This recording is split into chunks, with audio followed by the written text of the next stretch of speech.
అందరికీ నమస్కారం. మీకు నమస్కారం. అంతే.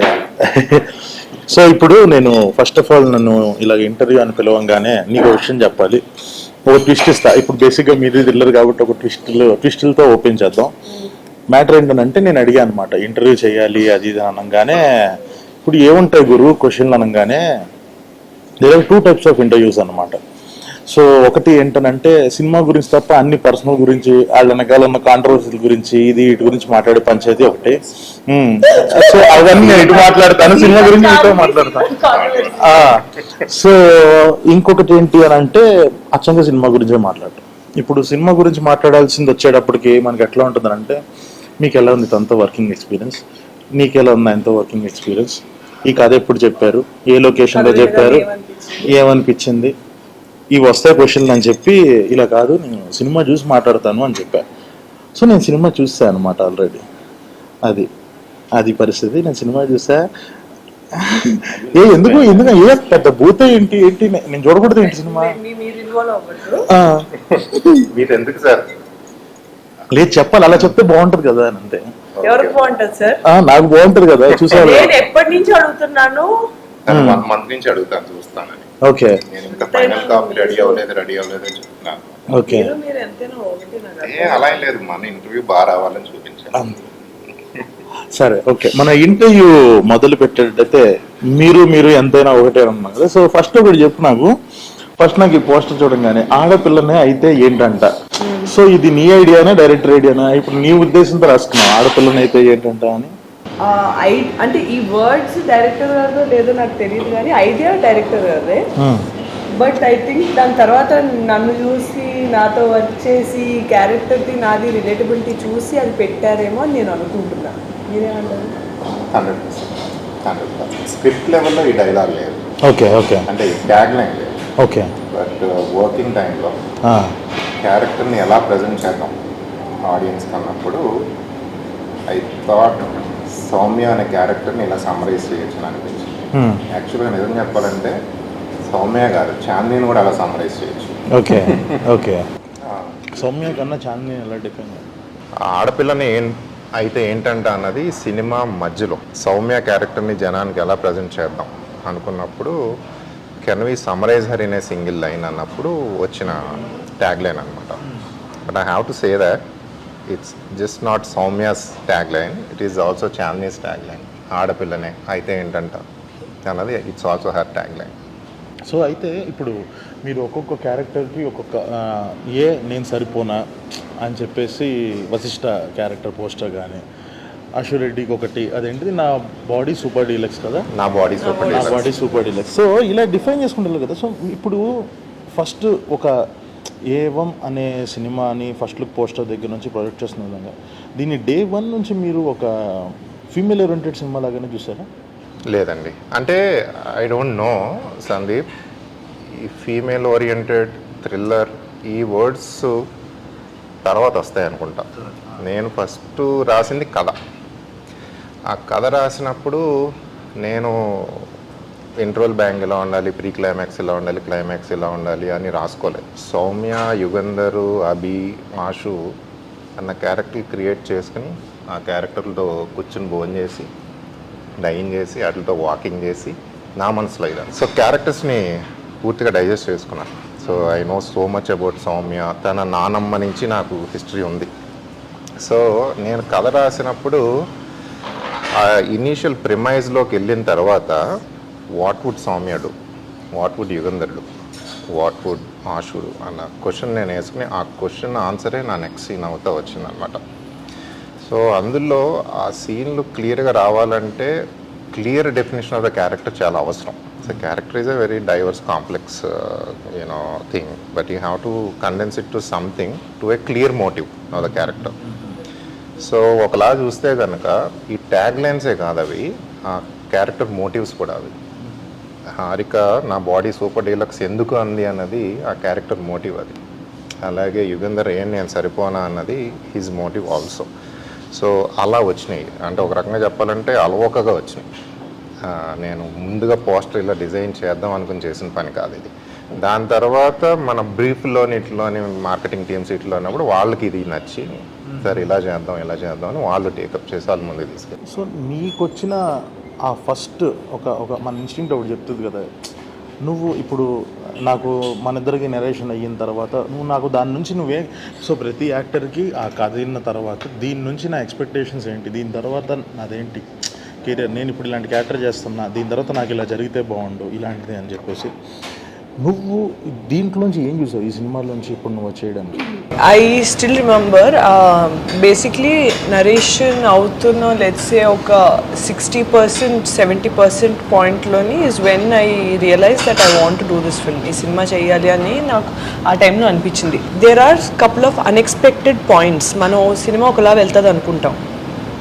నేను చాలాసార్లు ఏంటంటే స్టోరీ నేను ఎలా వింటానో నీకు కూడా తెలుసు. సో అది ఇన్వాల్వ్ అయితే విజువలైజ్ చేసుకుంటున్నప్పుడు నాది ఒక ముందు నెక్స్ట్ 1-2 సీన్స్ ప్రెడిక్ట్ చేయడానికి ట్రై చేస్తూ ఉంటాను నేను వింటూ ఉన్నప్పుడు, ఇలా అవుతుంది అలా అవుతుంది అని. చాలాసార్లు చాలా ప్లేసెస్లోని కొన్ని కీ చేంజెస్ అవుతాయి. మనం ఎక్స్పెక్ట్ చేసింది కాకుండా ఇంకో విధంగా వెళ్ళేది. అది అసలు నా మైండ్లో ఉండేదే కాదు. అలాంటి అంటే వాటిని ట్విస్ట్ అనాలో అన్ఎక్స్పెక్టెడ్ రెవల్యూషన్స్ అనాలో ఏమన్నాలో తెలియదు, కానీ అవి అయితే జరిగేవి. అది నాకు చాలా ఇంట్రెస్టింగ్గా అనిపించింది.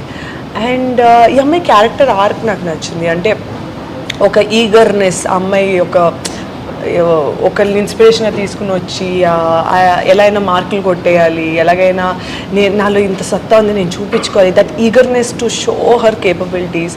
అట్ ద సేమ్ టైం తన vulnerability factors, at the same time తను తను అదంతా ఉన్నా బికాస్ తను పెరిగిన వాతావరణం అవ్వచ్చు, లేదా తను షీస్ ఫ్రమ్ వికారాబాద్, అక్కడ తను పెరిగిన వాతావరణంలోని ఇంతవరకే స్కోప్ ఉంది మేబీ ఆ అమ్మాయి పర్సనలీ గ్రో అవ్వడానికి. కానీ అమ్మాయి మైండ్ వైజ్లో చాలా బ్రాడ్, తనకి చాలా ఇది చేయాలి అది చేయాలి ఉంటుంది, చాలా ధైర్యం, కానీ అది తను చూపించుకోలేదు, సైలెన్స్లో ఉంటుంది. ఆ ఇన్నర్ టర్మాయిల్స్ అవి నాకు చాలా నచ్చాయి. సో అది తను how is she breaking it, అంటే లేదు లేదు లేదు అంటున్నా సరే వెళ్ళి చేయాలని ఏమనుకుంటారు అన్నది ఒక తెగింపు వచ్చేస్తుంది, ఒక పాయింట్లో తెగింపు వచ్చేస్తుంది. అవును, అంటే ఆ తర్వాత బికాజ్ సినిమా చూసా కాబట్టి నేను కూడా చెప్పొచ్చు, ఆ ఇన్నోసెన్స్ నుంచి వెళ్తూ వెళ్తూ ఒక పాయింట్ తర్వాత ఏమనిపిస్తుంది అంటే వై ఇలా చేద్దాం, ఇప్పుడు దీని తర్వాత రిపర్కషన్స్ ఏముంటాయి, దానివల్ల ఏమైనా ప్రాబ్లమ్స్ అరైజ్ అవుతాయి, అంత దూరం ఆలోచించదు. ఫాస్ట్గా చేసేయాలి, తొందరగా చేసేయాలి, మనం మార్కులు కొట్టేయాలి, ప్రూవ్ చేసుకోవాలి, నేను ఇప్పుడు ఇది ఒక కేసు సాల్వ్ చేసేస్తే అప్పుడు నన్ను సీరియస్గా తీసుకుంటారు, ఆ కైండ్ ఆఫ్ ఇది వెళ్ళి వెళ్ళి వెళ్ళి దెన్ ఫైనలీ ఒక అన్ఎక్స్పెక్టెడ్ పొజిషనింగ్లోని తను అనుకోకుండా ఒక కైండ్ ఆఫ్ ఒక క్రేజీ కేసు వచ్చి తన ముందు ఉంటుంది, ఎవరు పట్టించుకోరు. ఈ కేసులో ఇంత సీన్ ఉందనే విషయం ఎవరికి తెలీదు. అది తను she realizes it and then how that becomes big. అంటే అది ఎక్స్పెక్ట్ చేసిన కన్నా కేసు చాలా పెద్దది అవుద్ది ఇన్ టర్మ్స్ ఆఫ్ సివియారిటీ. ఇప్పుడు మనం కొత్తగా ఏ ప్రొఫెషన్లోకి వెళ్ళినా సరే, పోలీస్ అవ్వనివ్వండి లేదా మన ఫీల్డ్ ఏవైనా సరే, ఎలా నడుచుకోవాలి, ఎలా మాట్లాడాలి, ఎలా బిహేవ్ చేయాలి, ఎంత చెప్పాలి ఎంత చెప్పకూడదు, ఎలా చెప్పాలి, ఈ మ్యాజిక్లు గిమ్మిక్లు మనకు తెలీదు. మనం ఎందుకంటే మనకి అవన్నీ ట్రైనింగ్లు ఇవ్వరు కదా, మనకి ఎంతసేపు ఇప్పుడు యాక్టింగ్ ట్రైనింగ్ ఎవరైనా తీసుకుంటే యాక్టింగ్ నేర్పిస్తారు, ఇంటర్వ్యూల్లో ఎలా మాట్లాడాలో, బయట ఎలా నడుచుకోవాలో అవన్నీ గ్రూమింగ్ అదంతా ఉంటుంది, కానీ జనరల్లీ అదంతా ఉండదు. పోలీస్ ట్రైనింగ్లో కూడా ఐఎమ్ గెస్సింగ్, అంటే నాకు కంప్లీట్గా అవగాహన లేదు, బట్ ప్రెస్తో ఎలా మాట్లాడాలి యాజ్ అ పోలీస్, లేదా వీల్ ఎలా హ్యాండిల్ చేయాలి, మన సుపీరియర్స్ ఎలా హ్యాండిల్ చేయాలి, అవన్నీ నేర్పించరు. ఉండి ఉండి ఆ రాటు తేలిపోవడం వల్ల మా స్లోగా నేర్చుకుంటారు. అదంతా కూడా చూపిస్తారు ఈ సినిమాలో. నాకు ఆ పాయింట్స్ చాలా నచ్చాయి. అంటే you can see an arc. ఇంటర్వ్యూల్లో ఎలా మాట్లాడాలన్నది కూడా మన ఇద్దరికి ఫస్ట్ నేర్పించాలి. అది కూడా ఇప్పుడు నువ్వు నేను ఇంట్లో కూర్చొని క్యాజువల్గా మాట్లాడి మీ ఇద్దరు కంపేర్ టు మీ సీనియర్స్ ఇక్కడ ఇంటర్వ్యూస్ లో, అందుకే కంఫర్టబుల్ గా కూర్చోవడం వల్లే కదా మాకు ఈ ప్రాబ్లమ్స్. నేను కూడా అంతే, ఇలా కూర్చోకుండా మన ఇలా వెనకాల కూర్చొని మాట్లాడినందుకు నాకు చాలా యాటిట్యూడ్ అన్న పేరు వచ్చింది. సో అదే అంటుంది మాత్రం దానికి పిల్లలరా మీరు. సో నాకు ఈ క్యారెక్టర్, ఈ సౌమ్య క్యారెక్టర్ నేను ఎందుకు ఒక ఆ ఫీమేల్ క్యారెక్టర్కి అలా కనెక్ట్ అవ్వటము అది ఏంటి అని అంటే, సో నేను కూడా బయట స్వతహాగా చాలా ఓవర్ ఎక్సైటెడ్గా అయింది. సో ఇది బాగా సుహాస్కి కానీ ఎస్కేఎన్ గారికి కానీ బాగా నాతో వర్క్ చేసేవాళ్ళకి వీళ్ళందరికీ తెలుసు. ఏంటి అని అంటే ఇలాంటి సిచ్యువేషన్లో ఎలా వస్తుంది అంటే, నేను బాగా ఒక క్యారెక్టర్కి ఎంపథైజ్ ఎందుకు చేసుకోగలిగాను అని అంటే, మనం ఒక ఒక ఒక కైండ్ ఆఫ్ రూల్ ఒకటి ఉంటుంది. నువ్వు ఇలా వెళ్ళాలి, ఈ టైంలో ఇది చేయాలి, ఈ టైంలో ఇది చేయాలి. నేను ఏదో ప్రూవ్ చేసుకోవాలన్న తపనలో నేను ముందే కొన్నిసార్లు చేసేసినప్పుడు కొన్నిసార్లు ఏమవుతుంది అని అంటే, సో ఒకవేళ అది ఫెయిల్ అయింది, మనం వేసిన స్టెప్ ఫెయిల్ అయింది అని అంటే ఆ ఫెయిల్యూర్ నువ్వు ఒక్కడివే అనుభవించాలి. సక్సెస్ అయిందని అనుకో, ఇప్పుడు ఈ అమ్మాయి వెళ్ళింది, సౌమ్య అనే అమ్మాయి వెళ్ళి తను ఒంటరిగా వెళ్ళి ఒకటి ఏదైనా సాధించింది అనుకో, yes we got a clue అని పోలీస్ డిపార్ట్మెంట్ మొత్తం అంటది. వాళ్ళదానికి అసలు నేను ఎవడాలి అన్నాడు అంటారు. ప్లస్ ఇన్హరెంట్గా తనకున్న ఇంకొక ప్రాబ్లం ఏంటి, ఆడపిల్ల అనేసరికి సరే నువ్వు ఉండమ్మా నేను వెళ్తాను, లేదా నువ్వైతే ఎందుకమ్మా నీకు ఇదంతా? నువ్వు ఇన్ ఫైల్ సెక్షన్స్ చూసుకో, మర్డర్ కేసు నీకెందుకు, తనకి ఈ అడ్డంకులు ఉన్నాయి కాబట్టి she more eager to prove herself. So ఆ చూపించుకోవడానికి ఏంటంటే ప్రోటోకాల్స్ వైలేట్ చేసేస్తుంది సౌమ్య. సో వైలేట్ చేసింది తప్ప ఒప్ప, సినిమా ట్యాగ్లైన్ అది కదా, ఏది తప్పు ఏది ఒప్పు. సో ఏవమ్మన్న టైటిల్ కూడా అందుకే వచ్చింది. అసలు ఏంటిది ఏవమ్మంటే ఏంటి నాకు ఇప్పటికీ అర్థం కాలేదు. ఫస్ట్ ఒకసారి అది చెప్పండి. ఎందుకంటే నేను నా ఆన్సర్ చేయలేకపోతున్నాను సార్. బయటికి వెళ్తే అవునా? What so see why is it called ఏవం? So it does happen. ఆయన ఇట్ డస్ హ్యాపెన్ క్యాప్ అయితే పెట్టుకున్నారు. ఓకే, ఇప్పుడు ఏవమ్మంటే ఏంటి అదే? సో ఎందుకు ఏవం పెట్టానో చెప్తాను. దాని తర్వాత మీకు ఒక చిన్న ఇంకొక హింట్ కూడా ఇస్తాను, అది ఇంటికి వెళ్ళి ఆలోచించండి. సో ఏవం అంటే ఇట్ డస్ హ్యాపెన్ అంటే ఇది ఇలా జరిగింది అంటే విచిత్రమైన సిచ్యువేషన్లోకి ఒక విభిన్నమైన మనస్తత్వాలున్న వ్యక్తులు వచ్చిన మూలంగా ఈ కథ మొదలవుతుంది. సో చాందిని సౌమ్యది ఒక పోరాటం, తను ప్రూవ్ చేసుకోవటం, యుగంధర్ది ఒక మోటివ్, అభికి ఒక పోరాటం, హారికది ఒక పోరాటం ఉంది.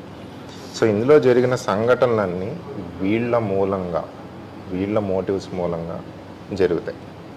సో ఇందులో we touch toxic masculinity, we touch patriarchy, we slightly touch feminism, ఇవన్నీ ఉన్నా కూడా but film is not preachy. Film is a clean entertainer, it's a clean thriller. But as a storyteller నేను at the end of the film I did not take any side. I did not take your side, I did not take Yugandhar side, I did not take Abhi's side.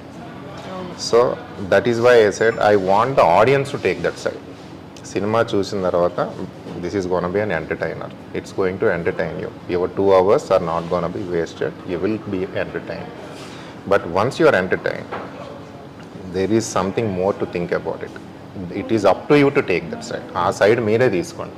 Soumya హీరోనా, అభి హీరోనా, యుగంధర్ హీరోనా అన్న side మీరు తీసుకోండి. అందుకని it does happen అని చెప్పి ఏవం అని పెట్టాను. సో నాకు అర్థమైంది ఏంటంటే చూడంగానే ఇది డెఫినెట్గా వాళ్ళ యొక్క సెన్సిబిలిటీస్ ప్రకారం ఒక్కొక్కళ్ళు కనిపిస్తారు. ఎగ్జాక్ట్. ఆడవాళ్ళు చూసినప్పుడు సారీ అండి, we did some focus groups channel. So మీకన్నా కొంతమంది ఆల్రెడీ చూశారు. పార్ట్ కాదు నేను తప్ప మిగతా చూస్తారని చెప్పండి. ఆఫ్ మార్కెటింగ్ ఇది. సో ఎంత అన్యాయం ఇది ఎక్కడైనా చూసారు. ఉమెన్ చూసినప్పుడు ఈ సినిమా కంప్లీట్గా డిఫరెంట్ అవుట్కమ్తో బయటకు వస్తారు. వాళ్ళ emotional state is completely different from again married men చూసినప్పుడు వాళ్ళ ఎమోషనల్ స్టేట్ కంప్లీట్గా డిఫరెంట్ ఉంటుంది. అలాగే యంగ్ పీపుల్ 18 to 25 వాళ్ళు కంప్లీట్గా ఆ ఎమోషనల్ స్టేట్లో వస్తారు. But the bottom line is it's an entertainer, it will entertain you. But the take away from the film అది ఒక్కొక్కరికి ఒక్కొక్కలా ఉంటుంది. ఎందుకంటే అవన్నీ మన లైఫ్లోంచి వచ్చిన క్యారెక్టర్స్ అవన్నీ. మీకు ఒక పోలీస్ క్యారెక్టర్కి ఈ క్యారెక్టర్కి ఎందుకు దీన్ని పెట్టుకోవాలనిపించింది? సౌమ్య ఏంటంటే మన అందరిళ్లలో ఉండే ఆడపిల్ల కాబట్టి కొన్ని చేయొచ్చు కొన్ని చేయకూడదు అనేది ఒక cultural restriction by default impose అయిపోతుంది. As men we don't realise our privilege many times. So it just so happen that she a police officer. తను డాక్టర్ అయినా అదే ప్రాబ్లము, తన ఐటీ ఇంజనీర్ అయినా అదే ప్రాబ్లము, తన క్యాబ్ డ్రైవర్ అయినా అదే ప్రాబ్లం. ఎసెన్షియలీ ఆ జర్నీ అదే. సో షీఈ్ పేట్రియార్కీతో పోరాటం. అంటే పేట్రియార్కీ అంటే మెన్ చేత బిల్డ్ అయిన సిస్టమ్స్. అది మెన్ ఏమీ ఈవిల్గా డిజైన్ చేసి బిల్డ్ చేసినవి కాదు. It just so happen the world was build by them. And సడన్గా ఈక్వాలిటీ అనే కాన్సెప్ట్ వచ్చింది. Now women have a far difficult path. So అది నాకు ఇంట్రెస్ట్ అయింది. సో అందుకనే నాకు కథల్లో అంటారు కదా ట్రంప్ కార్డు, నా ట్రంప్ కార్డు యుగంధర్ నా చేతిలో ఉన్నా కూడా నేను రాస్తా ఉన్నప్పుడు నాకు Soumya perspective, Soumya point of view ఎక్కువ ఇంట్రెస్టింగ్. కమర్షియల్గా ఎలివేట్ చేయడానికి నాకు విలన్ ఉన్నాడు, హీరో అన్నాడు, గుడ్ అండ్ బ్యాడ్ ఫైట్ ఉంది. కానీ ఇందులో ఒక మధ్యలో ఒక అబల, ఆర్ మనం అబల అనుకుంటున్న ఒక అబల నేను వేసేస్తే తను ఎలా చూస్తుంది, తను ఎలా రియాక్ట్ అవుతుంది అనేది నాకు ఇంట్రెస్టింగ్ అనిపించింది. సో అలా అనుకోకుండా తను మెయిన్ క్యారెక్టర్ అయింది. So coming back to why Chandini, చాందినికి బై ద వే చాందిని పేరు చెప్పినప్పుడు నాకు రిఫరెన్స్ మీ మూవీ. సో కలర్ ఫోటో చూసారా, కలర్ ఫోటో చూసారంటే ఆ రోజు ఇంటికి వెళ్ళి కలర్ ఫోటో చూశాను అనమాట. I loved it by the way, such an amazing attempt, very bold attempt. So colour photo చూసిన తర్వాత, కానీ కలర్ ఫోటోలో నాకు నా సౌమ్య కనిపించలా, అది ఇంకొక అమ్మాయి. సో ఈ చాందిని ఏంటి అని యూట్యూబ్లో ఇంటర్వ్యూస్ కొడతా అంటే ఇలాగే ఒక వెరీ ఆర్గానిక్, సింపుల్, రిలాక్స్గా ఉన్న ఇంటర్వ్యూలో తను చెప్తాను ఇలాగ నాకు ఇలా అయింది ఇలా. That's when I saw my Soumya, oh she is the girl అనుకొని. ఆ తర్వాత we met at a coffee shop and కలిసి చెప్తా ఉన్నప్పుడు బై సెకండ్ సీనే నాకు అర్థమైపోయింది. ఎందుకంటే నేను చెప్తా ఉంటే తన ఫేస్లో ఉన్న మైక్రో ఎక్స్ప్రెషన్స్ ఇది ఫైనల్గా I was able to see the film in her face. ఎందుకంటే అప్పటి వరకు నేను రాసుకున్నాను కానీ నా మనసులో యాక్టర్ లేదు కదా. తను చూసినట్టు okay I was able to see the whole thing అన్నమాట. ఇక్కడ I have to tell you something, maybe క్రెడిటో డిస్క్రెడిటో నాకు తెలియదు. సో ఇంటర్వెల్ ముందు ఒక క్రిటికల్ సీన్ ఉంటుంది, ఆ క్యారెక్టర్ ఒక చిన్న ఒక జంప్ వేస్తుంది. నేను ఆ సీన్ లేదు దాని ముందుది. సో అది నేను ఒకలా రాసుకుని నెరేట్ చేస్తా, సడన్గా ఆగి చాందిని అడిగాను, చాందిని ఇప్పుడు సౌమ్య ఏం చేస్తుంది అని అడిగా. Chandini gave a different answer and the thing is I was so convinced with that answer. అప్పుడు నాకు అర్థమైంది ఏంటంటే okay, she understood the character probably better than me. ఇది నాకు తెలియదు. అది చెప్తా, సినిమా రిలీజ్ అయిందో చెప్తాను. రిలీజ్ అయినప్పుడు ఇంటర్వ్యూ అయ్యాక చెప్పండి నాకు. So there is a critical scene, I took her perspective, then I went with that. So that's the moment. If you ask me, ఈ కమర్షియల్ ఇది అన్ని పక్కన పెడితే how was you convince with Chandini అన్నదంటే that was the moment I was convince. Yes exactly. అవునా, the one that we discuss. అంత చిన్నది అంత ఇంపాక్ట్ఫుల్ గా నాకు అప్పుడు అర్థమైంది. You're able to judge it, you know ఆ journey you're able to judge అనేది అప్పుడు అర్థమైంది. మేము డైరెక్టర్స్గా ఓకే ఈ సీన్ వర్కౌట్ అయ్యిద్ది, ఓకే మన ట్రైలర్లో వేసుకోవచ్చు, కమర్షియల్గా వర్కౌట్ అయితే ఒకటి రాసుకుంటాం. సో బట్ ఆ క్యారెక్టర్ని అర్థం చేసుకుంటే డెఫినెట్గా అక్కడ బిహేవియర్ అర్థమైపోతుంది ఆబ్వియస్గా. అదొకటి. ఎందుకనంటే ఈమె నెరేషన్లో ఎట్లా ఉంటానంటే, నేను కూడా అంతే, ఫస్ట్ నెరేషన్ ఇచ్చినప్పుడు ఫస్ట్ సీను వాళ్ళ నాన్న డెడ్ బాడీ దగ్గరికి వెళ్ళి ఒక బిహేవియర్ చేస్తుంది కదా, ఈమె ఫస్ట్ ఏంటంటే కళ్ళు డ్యాన్స్ చేయడం స్టార్ట్ చేస్తాయి. ఆ కథలు వినేంతసేపు ఆ మంచి ఎక్స్ప్రెసివ్ వాయిస్ అలా డ్యాన్స్ చేస్తూ ఉండే ఓకే ఏం ఎక్సైట్ అవుతుంది. నా ఫస్ట్ సీన్కి పడిపోయింది చేసేస్తుంది అన్నట్టు ఫీలింగ్ వచ్చింది.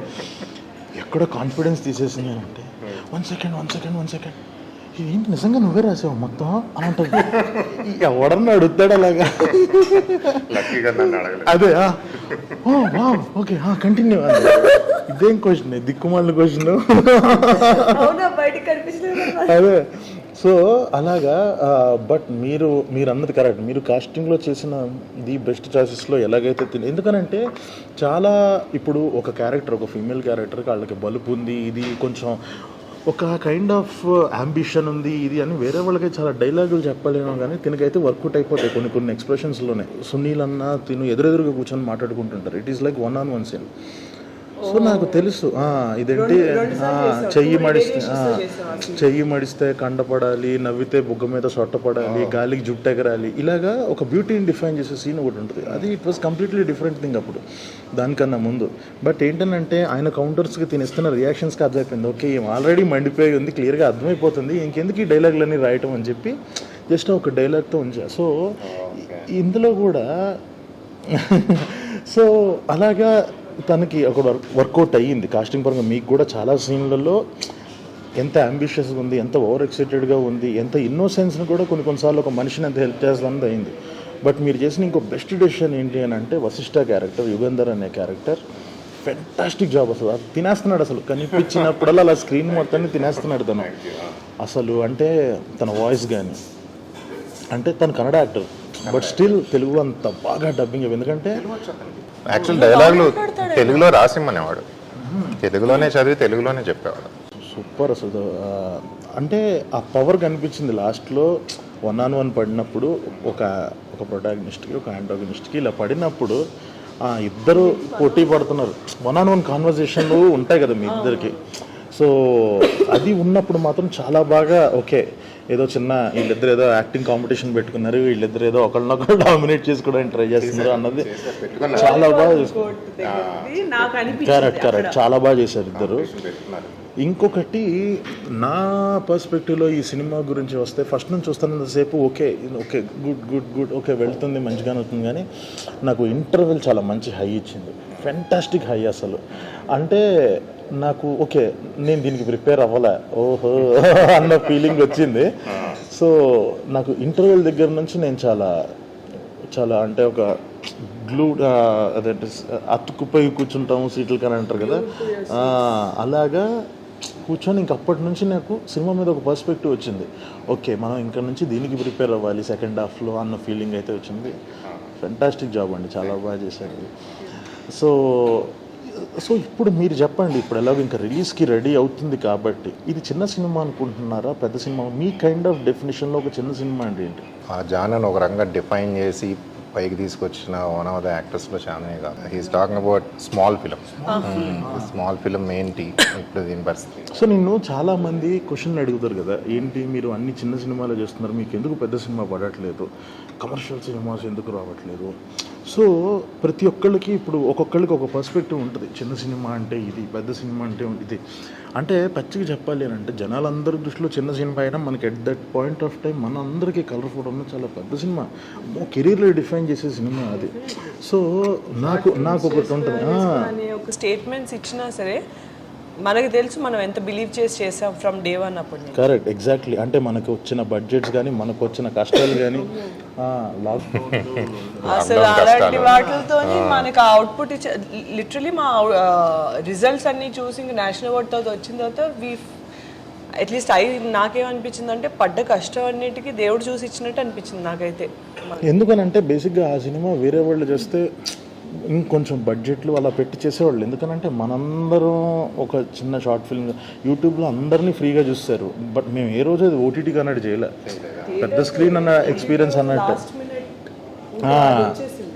అది. కానీ సో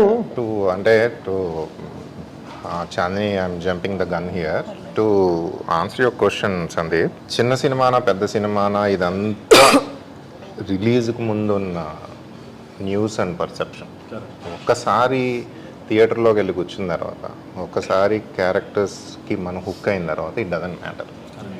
ఎస్ టెక్నికాలిటీస్లో డిఫరెన్సెస్ ఉంటాయి, కెమెరా కానీ టెక్నిక్ కానీ ఉంటుంది కానీ, but the most important thing is the story and the characters that you can relate to. అంటే చిన్న సినిమా అంటే ఎసెన్షియలీ ఒక passionate people coming together trying to do it against all the odds. So ఆ passion మీకు కనిపిస్తుంది ఫిలింలో and audience తెలియకుండానే కనెక్ట్ అవుతారు. ఇదంతా మన ముందున్న ఇది బడ్జెట్ ఎంత, ఇది ఎంత అయింది, ఎన్ని గంటలు, ఇవన్నీ అయిపోయిన తర్వాత ఒక్కసారి థియేటర్లోకి వెళ్ళి కూర్చున్న తర్వాత, ఒక్కసారి క్యారెక్టర్స్ మనకు కనెక్ట్ అయిన తర్వాత none of these matters. Run time ఎంత, ఏ కెమెరాతో తీశారు, ఏ లొకేషన్లో తీశారు, అది నా ఒపీనియన్ అది. But of course there are commercial realities. Budget ఎంత అని ఓటీటీ వాడు అడుగుతాడు, డిస్ట్రిబ్యూటర్ అడుగుతారు, యాక్టర్స్ ఎవరైనా అడుగుతారు, ఇవన్నీ ఉంటాయి. కానీ all of this goes away once the audience connects to the characters. So I hope, sincerely hope, you guys are the champions of this segment కదా, మీరు డిఫైన్ చేశారు లిటరల్లీ. ఇది చిన్న సినిమానా పెద్ద సినిమానా అన్నది పక్కన పెట్టేసి మైండ్లోనే, is this an entertainer, is this an interesting film? డెఫినెట్గా. అంటే నేను కూడా బలంగా నమ్మేది ఏంటి అని అంటే, ఇప్పుడు నేను చేసిన అంటే అందరి దృష్టిలో నేను ఒక్క సినిమానే చేసినవాడిని, కానీ నేను ఎన్ని స్క్రిప్ట్ల మీద వర్క్ చేశానో along with too many directors, వీళ్ళందరి దాంట్లో నాకు ఈ సినిమా కొట్టిన సిక్సర్ ఏంటంటే చూస్తున్నంతసేపు మనం స్టార్ హీరోస్తో చేసినప్పుడు ఇప్పుడు జనాలు థియేటర్కి ఎందుకు వస్తారు అంటే యాక్టర్స్ని చూడడానికి రారు, వాళ్ళని వాళ్ళు చూసుకోవడానికి వస్తారు. ఓకే, అందరు సినిమాలకు వచ్చేది ఎందుకు, వాళ్ళని వాళ్ళు చూసుకోవడానికి వస్తారు. మనం స్టార్ హీరోస్తో సినిమా చేసాం. నేను రాసుకున్న ఒక గోల్డెన్ రూల్ ఏంటి అని అంటే, స్టార్ హీరోస్తో సినిమా చేసినప్పుడు స్ట్రెంగ్త్స్ని హైలైట్ చేయాలి, కొత్త వాళ్ళతో చేసినప్పుడు ఇన్సెక్యూరిటీస్ని హైలైట్ చేయాలి. ఓకే, నేను నమ్మే సిద్ధాంతం ఇది. పోర్టబుల్ కోట్ బాగుంది. సో కొత్త వాళ్ళతో చెప్తా అంటే, ఇప్పుడు నేను ఒక మహేష్ బాబు గారి సినిమానో పవన్ కళ్యాణ్ గారి సినిమానో వాట్ ఎవర్ ఒక లీగ్ 1లో ఉన్న హీరోస్ అందరి సినిమాలకి వెళ్ళినప్పుడు నేను కూడా ఈయనలాగా ఏదో ఒక రోజు కొడతాను, ఎవడో కొన్ని కొట్టాలి. They will whistle. ఎందుకు విజిల్ వేస్తారు అని అంటే, మనం చేయలేని పనులన్నీ వాళ్ళు అక్కడ చేస్తున్నారు. సో వీళ్ళల్లో ఉన్న ఒక 1% ఆఫ్ స్ట్రెంగ్త్ ఒకడు. ఇప్పుడు ఒక పీక్ మూమెంట్స్ అంటే ఏంటి, ఇప్పుడు సినిమాల్లో హీరో మన చిరాకు వస్తుంది జాబ్ అన్నప్పుడు వాడు రిజైన్ చేయడం ఇస్ పీక్ మూమెంట్. ఎందుకంటే నేను చేయలేను రిజైన్, అక్కడ స్టార్ హీరో చేస్తాడు. దీని అమ్మ అని ఒక బాస్ మీదకి ఒక పేపర్ సిసిరి కొట్టి బయటకు వెళ్ళడం ఈ స్పీక్ మూమెంట్ వాళ్ళకి. ఎందుకనంటే నాకున్న ఒక 1% స్ట్రెంగ్త్ని ఆడ ఒక 100% చేసి చూపిస్తున్నాడు ఒక స్టార్ హీరో. అదే కొత్త వాళ్ళతో చేసినప్పుడు వీ షుడ్ హైలైట్ ఇన్సెక్యూరిటీస్ని క్యాష్ చేసుకోవాలి. అమ్మా నేను కూడా ఇంతే నల్లగా ఉన్నాను, నేను ఇవన్నీ పడున్నా, నేను కూడా ఇంతే లావుగా ఉన్నా, వాట్ ఎవర్ వాళ్ళు పడిన కష్టాలన్నీ ఇంకొకటి రిఫ్లెక్ట్ చేస్తే క్యారెక్టర్ కనెక్ట్ అయ్యి వీడి తర్వాత ఏం చేస్తాడు అని చూసుకుంటూ వెళ్తారు. సో నాకు ఈ సినిమాలో ఫస్ట్ ప్రతి ఒక్క క్యారెక్టర్ది ఇన్సెక్యూరిటీ బాగా హైలైట్ చేశారు. సో అప్పుడు ఏంటి అని అంటే, మీరు ఇందాక అన్నట్టు సినిమాకి వచ్చి కూర్చున్న తర్వాత ఒక ఫస్ట్ 20 నిమిషాలైనా కొత్తోళ్ళైనా పాతోళ్ళైనా హీరోలైనా ఎవరైనా క్యారెక్టర్ కనెక్ట్ అయ్యేంతవరకే. ఆ తర్వాత నువ్వు నేనే కనిపిస్తుంటాం స్క్రీన్ మీద, ఎవరు కావాలో అది కానీ. సో ఈ సినిమాలో నాకు మై ఫేవరెట్ పార్ట్ వాజ్ ఒక లీడ్ క్యారెక్టర్ యొక్క బిగ్గెస్ట్ ఇన్సెక్యూరిటీని చాలామంది అబ్బాయిలు ఏ విషయంలో అయితే ఇన్సెక్యూర్ ఫీల్ అవుతారో అది ట్యాప్ చేసి the other side of it ప్రతి ఒక్కటి దాంట్లో. అంటే నాలో ఒక మంచి ఉంటుంది, చెడు ఉంటుంది. మంచి చెడు ఉన్నప్పుడు మనం సొసైటీ కోసం ఒక మారల్ ఇది అంతా మాట్లాడి అది చూపించేదంతా మంచి. మనలో ఒకడు ఉంటాడు, ఎదుటోడి మీద కోపం వచ్చినప్పుడు వాడిని కొట్టాలనిపిస్తుంది, కత్తి తీసుకొని పొడిచాలనిపిస్తుంది, కానీ మనం అది చేయలేం. సో ఈ కైండ్ ఆఫ్ విషయాల్ని అంటే ఒక మంచికి చెడుకి మధ్య ఉన్న గీతాన్ని కరెక్ట్గా ప్రొజెక్ట్ చేసిన విధానం నాకు చాలా బాగా నచ్చింది. యా, సో ఇక్కడ కూడా how this film become a big film in second half అని అంటే, నేను ఇలాగే చేయలేకపోతున్నాను, నాకు ఇన్సెక్యూరిటీస్ ఉన్నాయన్న దాంతో మొదలయ్యి అమ్మయ్య నేను చేయలేదు ఒకటి చేస్తున్నాడు అన్న ఫీలింగ్ తీసుకెళ్ళారు మీరు. అర్థమైందా? So it became a star material. Last మనకి స్టార్ హీరోస్ ఏం చేస్తారు, నేను చేయలేదు ఆడు చేయలేకపోతున్నాను, స్టార్ హీరోస్ చేయాలి. సో లాస్ట్కి నేను చేయలేకపోయేది ఒకటి చేస్తున్నాడు, ఈ క్యారెక్టర్ కూడా నాలంటోడే, కానీ నేను చేయలేకపోతే వీడు చేస్తున్నాడు అన్నది మీరు తెలివిగా చూపించారు. ఓకే, వినటానికి భలే ఉంది. సో చెప్పండి మళ్ళీ బాగుంది మళ్ళీ చెప్పండి అన్నట్టు. సో అదే అంటున్నా. Very well good, thank you. Yeah, so అలాగా ఇట్స్ టూ గుడ్, నాకు చాలా బాగా నచ్చింది ఇన్సెక్యూరిటీ. సో ఫైనల్గా నేను ఏంటంటే ఈ పాయింట్లో నేను చెప్పబోయేది ఏంటి అని అంటే, ఒక ఇన్సెక్యూరిటీస్ని మనం చేసిన ప్రతిసారి ఏ రోజు సక్సెస్ వదిలి వెళ్ళింది లేదు. జస్ట్ లైక్ బేబీ, ఇప్పుడు బేబీ చూసినట్టు. సో కలర్ ఫోటోలో కైండ్ ఆఫ్ ఇన్సెక్యూరిటీస్, బేబీలో ఒక ఫైనాన్షియల్ స్టేటస్, ఒక ఆనంద్ లాంటి క్యారెక్టర్ ఒకటి చూసే ఇన్సెక్యూరిటీస్. సో ఇలాగా యంగ్ బ్యాచ్ ఒక ఎదగాలి అనుకునే వాళ్ళు ప్రతిసారి ఇన్సెక్యూరిటీస్ని ట్యాప్ చేసిన ప్రతిసారి ఏ రోజు సక్సెస్ వదిలింది లేదు. సో డెఫినెట్గా దీనికి అది ఎస్ ఇది వర్కౌట్ అవుతుంది అని నేను బలంగా నమ్ముతున్నాను. Thank you so much. Yeah, ఇందాక ఏవం గురించి ఇంకొక హింట్ ఇస్తాను అన్నాను కదా, ఆ హింట్ ఏంటో మర్చిపోయారు. సో ఈ వర్డ్కి ఇంకొక ఆరిజిన్ ఉంది. 4 lines సింబల్, మన ఇండియన్ సింబల్, కాన్స్టిట్యూషన్ సింబల్. కింద ఏమని రాసి ఉంటుంది, సత్యమేవ జయతే, ఏవం. సో ఒక్కసారి అది కూడా I'm just dropping A hint. ఆ మీనింగ్ కూడా సినిమా చూసిన తర్వాత ఆ మీనింగ్ కూడా కనెక్ట్ అవుతుంది. అదే ఎందుకు ఈ సాంస్క్రిట్ శ్లోకాలు ఇవన్నీ మీరు వాడాలనుకున్నారు? అలా అనుకోలేదు, టు బి ఆనెస్ట్. యాక్చువల్గా సెకండ్ హాఫ్లో ఒక థ్రిల్లింగ్ మూమెంట్ ఉంటుంది. సో సౌమ్య ఇన్వెస్టిగేషన్లో ఒక key moment and it's a true thriller scene, your quintessential thriller scene. So మేము ఇది ఎడిట్లో కట్ చేసుకున్నప్పుడు రఫ్ వర్షన్ మేము ఒక ట్రాక్ ఇంటర్నెట్లో తీసుకుని పెట్టుకున్నాం. సో నేను మా మ్యూజిక్ డైరెక్టర్ కీర్తన పెద్ద మార్చొద్దు దీన్ని, కావాలంటే విల్ బై దిస్ ట్రాక్, లేదంటే సిమిలర్ ఇవ్వండి నాకు, ఎందుకంటే అప్పటికి మేము అందరం కన్విన్స్ అయిపోయాం. ఎందుకంటే అప్పటికి 20-30 సార్లు చూసాం అందరం అదే ఆ ట్రాక్తో, దానికి ట్రాక్ కట్ చేసాం కూడా. వన్ డే తర్వాత షీ కాల్డ్ మీ, సెడ్ నేను అది చేయనండి అంటే, మరి అదేంటి ఏం చేస్తారు అంటే, నేను అక్కడ ఒక శ్లోక పెడతాను థ్రిల్లర్ మూమెంట్లో, ఇదేంటి అంటే నో ఐ విల్ ట్రై. అప్పుడు ఇద్దరం కలిపి we did some research. So ఒక శ్లోకం దొరికింది, అందులో ఏవం అన్న పదం ఉంది అండ్ ఆ శ్లోకానికి ఒక మీనింగ్ ఉంది. ఆ మీనింగ్ యాక్చువల్గా reflects the psychology of both the characters, Yugandhar and Soumya అనమాట. సో అది యాక్చువల్గా ఆ శ్లోక పెడితే ఆ సీన్ ఇంకా స్పూకీగా వచ్చింది. నేను ఎప్పుడు ఎక్స్పీరియన్స్ చేయలేదు అది.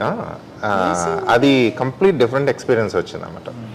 సో దాంతో ఏమైందంటే it became literally the voice of the film towards the climax, it became the voice of the film. So అది అలా అనుకోకుండా వచ్చిందండి. ఇంక when it comes to title చాలా కొట్టుకున్నాం స్టార్టింగ్లో. నాకు I'm not taking any sides, ఇది ఇలా జరిగింది అన్నది అది ఉంది నాకు. ఇంకొక మీనింగ్ ఏంటంటే ఏవం అంటే ఒకటే అంటే ఏంటంటే what women are seeking, what men are seeking is at the end of the day same, both. ఏంటంటే లవ్ అండ్ పీస్, అందరూ పోరాటం. కాకపోతే the way men look for it and the way men express it is so different from the way women look for it and women express it. ఈ కాన్ఫ్లిక్ట్లో నుంచి వచ్చిన characters ఇవన్నీ ఒక రకంగా మీరు గమనిస్తే. So at the end of the day ఇద్దరూ వెతుకుతా ఉన్నది ఒకటే అన్నది ఏమని పెట్టి. యాక్చువల్గా గుర్తుందో లేదో మీకు, మీదిని గంగాది లాస్ట్లో ఒక సీన్ ఉంటుంది, అది సినిమాలో లేదు కానీ, బట్ అది that was the intention of the film అనమాట. అలాగా నేను ఆ వర్డ్స్ వెతుకుతా నాకు ఒక అలవాటు ఏంటంటే ఆ వర్డ్ రూట్స్ వెతుకుతాను. ఆ రూట్లో నాకు ఇది దొరికింది. మనం కొన్నిసార్లు అంతే, మనకు తెలియకుండానే కొన్ని రాసి కొన్ని సడన్గా మ్యాచ్ అవుతాయి, రూట్స్కి మ్యాచ్ అవుతాయి. అంటే మనం కరెక్ట్ డైరెక్షన్లో ఉన్నామని అర్థం, కంగారు పడాల్సిన అవసరం లేదు. యా అంటే ఎక్కడో ఒక హాలీవుడ్ ఫిల్మ్లో ఎవడో ఒక పెద్ద డైరెక్టర్ ఎవరో ఒకరు చేసిన దాంట్లో సిమిలర్ సీన్ తగిలినప్పుడు నేను బాగా రే మళ్ళాంటిదే అని బాధపడటం కన్నా పర్లేదు, మనం కూడా ఈ స్కేల్లో ఆలోచిస్తున్నాం మనం అన్న అదొకటి తగులుతుంది సరే, అది ఇచ్చే కాన్ఫిడెన్స్ వేరు. మనం ఒక టైటిల్ అనుకున్నాము, తర్వాత దాని ఆరిజిన్ దగ్గరికి వెళ్ళినప్పుడు అరే ముందుది వెనకది కూడా మ్యాచ్ అవుతుంది ఏంటి అసలు ఎప్పుడు అనుకోకుండా. ఎగ్జాక్ట్లీ ఎలాగైతే ఒక కథ ఆ పాత్రలను కోరుకుంటుందో, ఆ పేస్ని కోరుకుంటుందో, అలాగే కొన్నిసార్లు టైటిల్ని కూడా కోరుకుంటుంది. సో ఫైనల్గా నేనైతే చూసిన వాడిగా చెప్తున్నాను, it's a very good film. అంటే చాలా నాకు ఒక ఏదో మనం ఒక థ్రిల్లర్ తీస్తున్నామా, మనం ఇలాంటి సినిమా చేసేయాలి అని చెప్పి రాసినట్టు కాకుండా ఒక డైరెక్టర్ యొక్క వాయిస్ కనిపించింది నాకు అందులో, మీ యొక్క థాట్ ప్రాసెస్ కనిపించింది. అది చాలండి, మీరు అసలు కంగారు పడాల్సిన అవసరం లేదు. సో అందరికీ నచ్చుతుంది. అండ్ మీరు అన్నట్టుగానే డిఫరెంట్ పర్స్పెక్టివ్స్, అంటే నువ్వేం అర్థం చేసుకున్నావు ఈ సినిమాని అని అడిగిన తర్వాత నీకు నచ్చిందా నచ్చలేదా అన్నది పక్కన పెడితే, నచ్చకపోవచ్చు ప్రతిదానికి, బట్ ప్రతి ఒక్కడు ఆ సినిమాను ఒక రకంగా డిఫైన్ చేస్తారు కదా, అక్కడ తన సెన్సిబిలిటీస్ ఏంటన్నా చెప్పేసి ఈ సినిమా విషయంలో. సో ఇది ఒక క్యారెక్టర్ స్టడీ లాగా, కేస్ స్టడీ లాగా కూడా వాడుకోవచ్చు. Okay, yeah. సో డెఫినెట్గా ఎగ్జాక్ట్లీ పర్సనాలిటీ డిఫైన్ చేయొచ్చు. That's the best thing about this film. ఇద్దరికి ఆల్ ద వెరీ బెస్ట్. ఇరగది ఏంటి, ఇంకా ప్రమోషన్స్ గట్టి చేయండి అంతే, చేయి ప్రమోషన్స్ గట్టి చేయండి. మామిడి పంటలో బాగోపోయినా అంతే. So thank you so much. So మీరు సినిమా చూస్తానన్నప్పుడు కొంచెం టెన్షన్ ఫీల్ అయ్యాను, కలర్ ఫోటో డైరెక్టరు నా సినిమా చూస్తున్నారు అని. సో సినిమా మీరు చూసిన దాని తర్వాత బాగుంది బాగాలేదు మీరు అన్నట్టుగా ఇట్స్ ఏ సబ్జెక్టివ్ ఒపీనియన్. తర్వాత మన ఇద్దరికి జరిగిన డిస్కషన్ నేను చాలా బాగా చేశాను. అంటే మీరు అడిగిన questions the sensibility, I really like the sensibility. And ఇంకొకటి you graciously offer to interview us. This is our first interview together. And actual మీతో మాట్లాడిన తర్వాత ఇంకా కాన్ఫిడెన్స్ వచ్చింది మాకు. విల్ గో అని. Thank you so for much. that. All the very best. Thank you. నువ్వు నమ్ముతున్న నిజాలన్నీ నీ చుట్టూ ఉన్న లోకమంతా